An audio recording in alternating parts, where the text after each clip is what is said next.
Извините, можно с вашего телефона позвонить? Алло, алло, это милиция? Помогите, пожалуйста, мой телефон украли. Отсюда только что вышли двое парней. Может, это они? Есть радио 45-26.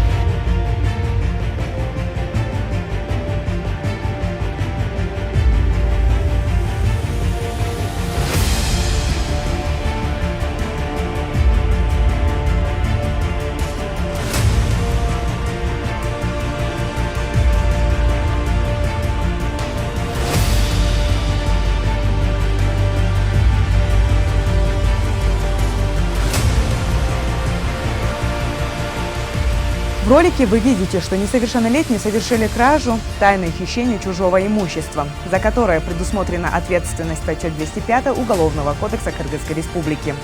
Следователь принял во внимание, что правонарушители несовершеннолетние, а также учел все обстоятельства произошедшего. Видя, что между сторонами конфликт, возникли недопонимания, думая о будущем детей, необходимости предотвратить попадание молодых людей в криминальную среду в рамках Уголовного процессуального кодекса, следователь предлагает участие медиатора.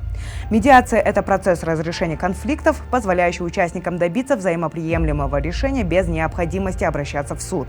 Она помогает сохранить отношения между сторонами и достичь компромисса, который удовлетворит всех. Медиатор – независимое лицо, привлекаемое сторонами для проведения медиации в соответствии с требованиями закона. В 5 статье 66 пункте Уголовного процессуального кодекса Кыргызской Республики указано, что соглашение о примирении составляется письменно между сторонами уголовного судопроизводства, достигнутое ими самостоятельно или с помощью медиатора. В главе 58 в статье 505 предусмотрено порядок примирения. Ходатайство о примирении может быть заявлено сторонами, а также с помощью медиатора. Примирение между сторонами может быть достигнуто в производстве некоторым статьям Уголовного кодекса, а также по делам небольшой тяжести и по менее тяжким преступлениям. Примирение может быть достигнуто с момента начала досудебного производства и до вынесения решения кассационной инстанции. Медиатор вправе участвовать в досудебном производстве с момента регистрации заявления и сообщения о преступлении, а также на любой стадии досудебного или судебного разбирательства. Соблюдай закон, защити будущее.